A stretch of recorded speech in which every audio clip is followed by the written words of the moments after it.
Hi everybody and welcome back to Lost Genre Reddit Stories. This post is from the subreddit Am I the A-hole and it's by user OpenThrowaway9. Am I the a-hole for sending a recording of my ex asking to open our relationship to her parents? I, male 26, broke up with my girlfriend of 4 years, Mary, female 27, about a month ago because she asked me to open our relationship. It is, was, and always will be a major line in the sand for me. It's something that I have opened up to her about in the past. We've had a great relationship, and the only thing that stands out, and the only reason it stands out now is because of this situation, is she progressively started making a lot more sexual jokes about some of our shared friends over the last few months. Some involved her being with them, and others were three-way jokes, etc. I won't lie, I played along a little, but I consistently made some joking response along the lines of, "You're more than enough for me," and or, "I don't like sharing." Never took any of it seriously, because why would I? Until she asked and I found out and realized that she was probably trying to gauge my response and see how open I was. Mary asked when we were getting ready for bed about a month ago, kinda bluntly. I was scrolling on my phone and she was getting changed and goes, "If I asked you to open the relationship, would you?"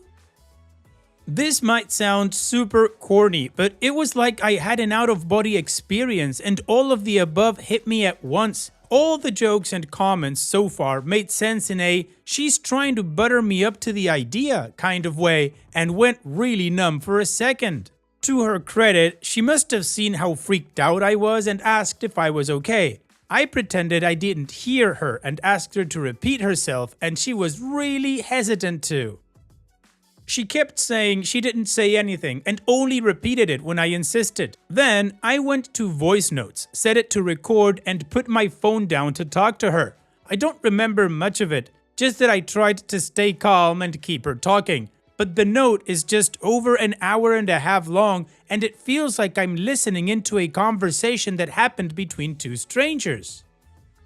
She trickled truth all the way through it and ultimately stuck to the idea that she hadn't been cheating. She didn't have any one person in mind, but had been fantasizing about mutual friends and people at work and seemed to get the idea that they'd be open to something if she asked. A lot of it is her being defensive and me trying to needle information out of her without it escalating into an argument. A lot of me placating her and trying to make her feel comfortable enough to keep talking.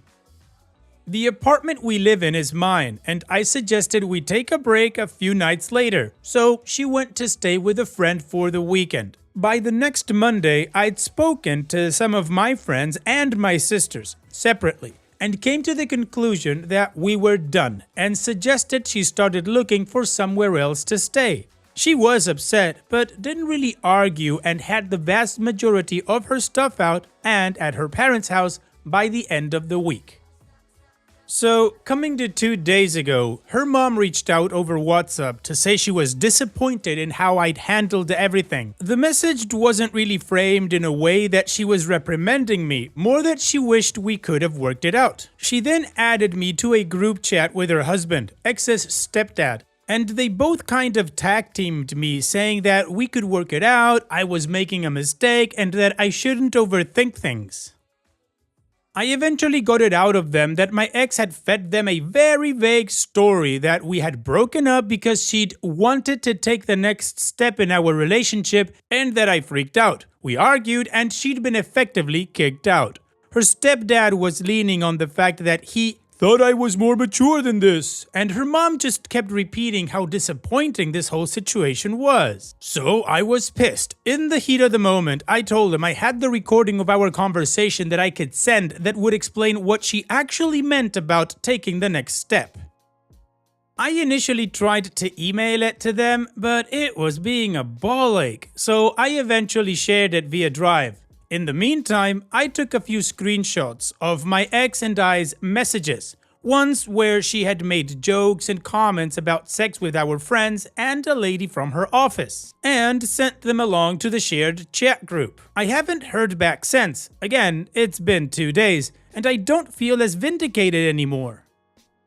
A good few of my ex's comments were about other women, and I'm freaking out because I don't know how, if at all, open she's been about her sexuality with them. I also think I shouldn't have engaged at all, and I shouldn't have felt the need to prove my innocence to either of them. Am I the a-hole? I've checked in with friends and over social media, and it doesn't look like there has been any fallout. Also, my ex blocked me a week ago, before I spoke to her parents, so I can't really contact her without going in person, and at this point, is it too late to even give her a heads up or check in?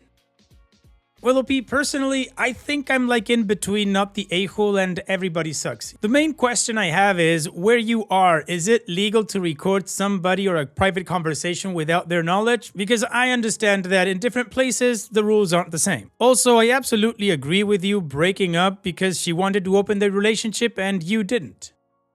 But about sharing the conversation and those screenshots, I don't know if that's what I would have done. I absolutely agree with what you said after about maybe not engaging with the parents at all, but that's kind of difficult considering after the mom said she was disappointed, she included you in a group chat to just basically berate you along with her husband. And to that, my response would have been, your daughter has lied to you. I broke up with her because she wanted to open the relationship and I didn't. Talk to her about it. Bye. And then block him. And what is your judgment? Let me know in the comments section, and now let's move on to the community comments.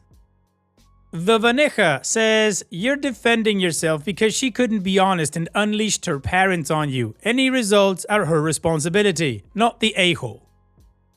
And OP responds, I don't think she intentionally sicked her parents on me, but I also feel like I don't even know who she really is at this point. I also don't like the feeling of just making crap difficult for her, even though she's clearly still telling half-truths.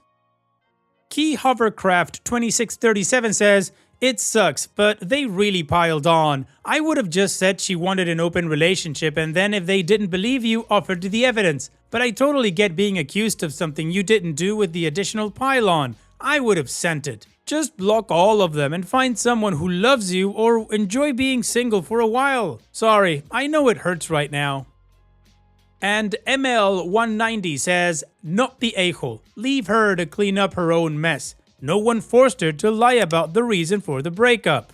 I hate people like this. Why the F do people who F up their relationship always seem to have the need to make up a reason for the breakup that blames the innocent partner? How freaking hard is it to just say, we grew apart or want different things? If you're not willing to tell the truth, you owe her nothing. Opie's edit. Before I share more information with you all, I need to give you a trigger warning for sexual assault. Mary and I are both bi, and when I was in my last year of high school, I was involved in an inappropriate relationship with a teaching assistant. He was arrested and registered as a sex offender. But during the time we were involved, he convinced me to be with other people as well. He effectively pimped me out for a year and physically assaulted me when I eventually said no and tried to cut him off. Mary knew all of the above as she helped me through it at the time, and I was very clear that I can't do something like that again. I know that what I went through wasn't an actual open relationship, but it was very much framed as one for me, and that has stuck with me. I would never put down other people for doing it, but I made this all very clear to Mary and the other serious relationship I was in before her. I've carried a lot of issues from then into future relationships, and I am in therapy and have worked with Mary to not punish her for what other people have done to me. But for as great and supportive as Mary was, she did have an issue with trying to gaslight me. She would say one thing and then, typically during an argument, would vehemently argue otherwise and genuinely make me question myself. It took her coming to therapy with me and me sometimes showing her texts for her to realize this was a problem and we had been working on it together.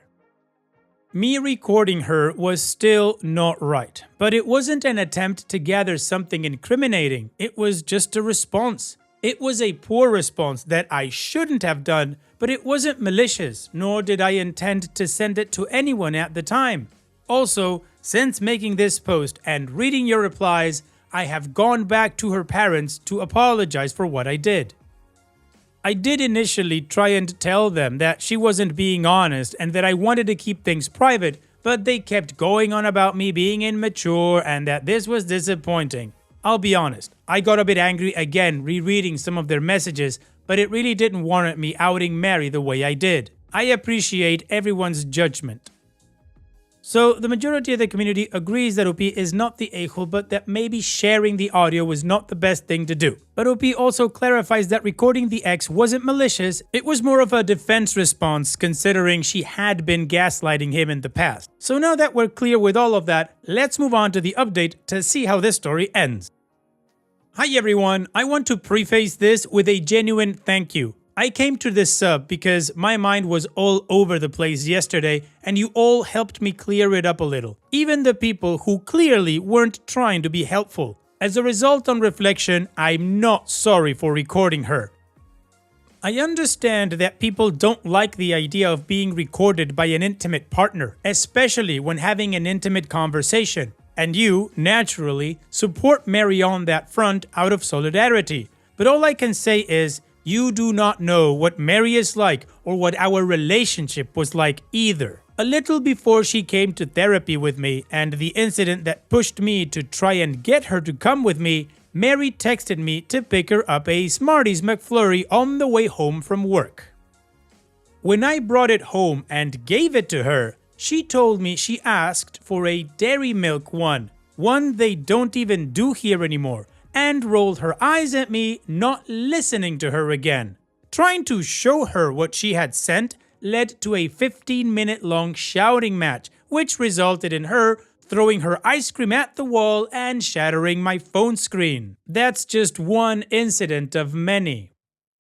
She once accused me of flirting for holding the door open for a group of people because there were girls you were clearly trying to impress with them, and went on such a long tirade about how my male chivalry was just a selfish way to gain attention from women beyond her. I am not apologizing anymore for recording her. I wouldn't have had such a visceral need to defend myself if I wasn't with someone who kept hurting me. I made that recording because I knew she would lie, and she did. However, I thought she would lie to me, not to other people, and I wanted it strictly, so I had her words there on my phone, should she start claiming she said anything else. At the end of the day though, we didn't end up having any of that and we parted maturely. I understand that a lot of you won't believe that was my intention, and I'll just have to live with that. Beyond all that, I am still sorry for sending it to her parents as a way to get back at her. Her parents have always been very pro-LGBTQ+, so although it wasn't right to out her, I was massively overthinking them harming her or kicking her out. At most, exposing her interest in polyamory would have embarrassed her, but nothing I shared would have put her in any danger. That being said, I saw red during that exchange and saw this as a way to finally show people I wasn't misremembering things. It was spiteful and vindictive, and I can see so many different ways I could have dealt with the situation more calmly, but I was angry and I didn't do any of them, and for that I am still sorry. Like I said in the edit to my previous post, I apologized to her parents. I apologized for getting angry, cussing them out, and for sharing private information about their daughter to them. I fully acknowledged that I was being spiteful and that it was a harsh escalation of a response. Anne and Paul, what I'll call them for this post, accepted it at face value, but asked if I could come over for lunch this afternoon so we could have an actual conversation. It was nice, but really awkward too. Mary wasn't there. I apologized again, and Paul and Anne said they were sorry for interfering and not giving me a chance to tell my side. We both agreed we'd acted inappropriately and that, going forward, we wouldn't involve ourselves in this topic. Left things on relatively better terms, but I'm not going to talk to them for a while. Above everything, they are Mary's parents and they will always be in her corner, as parents should be. So keeping my distance is in everyone's best interests. As for Mary, she unblocked me late last night and let loose a tirade of angry messages. They mostly, of course, consisted of how creepy and disgusting I was for recording her. Again, I recorded her because I knew she'd lie and all she did was prove my point. to which, despite still cussing me out, she had no real response for. I got from her and Paul that things are understandably awkward after what I'd shared, but she's still staying with them for the time being. They've not discussed it with her beyond letting her know they'd heard the recording and now knew she'd lied, but there has been no indication of negative consequences, and that's it. I'm reeling from 4 years of a relationship being over, of my girlfriend and best friend using my own trauma as a way to make me break up with her, and then pretending everything was just okay to lie about me behind my back. But what is hurting me more is how I only now understand from reading replies to my post and talking to my friends that I was with yet another abuser and I'm nowhere near as strong or as over what happened to me as I thought. Thanks for your help. OP, I'm sorry for all that you've had to go through, but the good thing is that now you're out of that toxic relationship and can focus on your healing and your future. So take care and thank you for sharing. And now let's finish this video with a mood booster post. This post is from the subreddit Malicious Compliance and it's by user Social Unavailable. You want to call my mom because I don't want to die? Okay, call her. I was recently reminded of a malicious compliance I did as a kid. For context, I have an extremely bad peanut and tree nut allergy. If I eat or touch peanuts or nuts, I can go into anaphylactic shock, meaning my throat closes up and basically I'll choke to death. I carry an EpiPen with me at all times because of this. Additional information on this teacher. She hated children, like the type of teacher who yells at kids if they got something incorrectly. For the sake of keeping everything anonymous, I'll call her Mrs. Idiot. With that out of the way, to this story. I was in first grade and by this time I had a good grasp on how bad my peanut and nut allergy was. Always read labels, never eat others' home-cooked meals, and that I shouldn't trust someone just because they say, I don't think it has nuts in it. Like seriously, if you don't know, then don't offer those foods to small children who may not know any better. It was first grade and I was having fun coloring something on paper waiting for my teacher. As I was finishing drawing, my teacher got out a fun activity worksheet involving candy. If I remember correctly, it involved counting or something math related. As she was passing out the spreadsheets and candy, I noticed that they were M&Ms, which I'm allergic to. The interaction went something like this. Mrs. Idiot, I can't have these. I'm allergic. They're original M&Ms, they don't have peanuts in them. But my mom says I'm allergic to the originals too. They're fine, you can have them. To this day, I don't know why a teacher would ever tell a kid with allergies to eat something the kid thinks or knows they're allergic to. Also, while original M&Ms don't have peanuts or nuts directly in them, they're made on the same equipment as peanut M&Ms. This exchange went on for a while with the idiotic teacher telling me that they're fine and me saying they're not. I think the teacher actually believed I was purposely trying to annoy her. If you don't start behaving, I'm going to call your mother and you will be in big trouble. Younger me realized that my mom was just going to say the same thing. Instead of telling her that, I sat there and smiled at the teacher and said, okay, call her. I remember wondering why the teacher just didn't believe me. Looking back, that teacher definitely hated being told she was wrong, especially by a first grader. The idiot teacher looked annoyed but smug, I guess thinking that my mom would yell at me for not wanting to die or have a giant needle put in my thigh and being rushed to the hospital. Now, I don't know the full exchange between my mom and the idiot teacher because this was so long ago and my mom doesn't remember what exactly was said. Just that she was extremely angry. I know she tore into my teacher because me and everyone who was present in class could hear my mom yelling through the phone. I think for the first time ever I saw my idiotic teacher actually nervous. After my mom tore the teacher a new one, the teacher brought me to the corner of the room and handed me a bag of Skittles, which she apparently had the entire time. It sucked being alone for the activity, but I happily did my assignment eating my packet of Skittles, knowing full well my teacher was simmering at her desk, annoyed that a 7-year-old knew better than she did. Later it was revealed that my mom sent an email to the school's principal, which luckily for the idiotic teacher's case was my mom's second draft and had nicer words in it. That teacher had to do a refresher course on allergies by the nurse, which was shown to her already at the beginning of the year. I guess my school was desperate for teachers because she continued to teach at that school even though she had other incidents. As much as I'd like to say I ate the M&Ms and watched as her career tanked, blowing up like a Thanksgiving Day parade balloon, I did not. As the wise Sid the Sloth said, "No thanks, I choose life."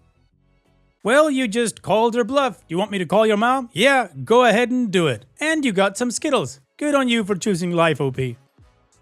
And that's it for today's video. Thank you so much for taking the time to watch it. Now, if you've gotten to this point in the video, I assume that you like these stories that I'm reading out. So here are a couple more that you might enjoy. And if you don't have any time to watch another story right now, save it for later. And also, don't forget to hit that subscribe button.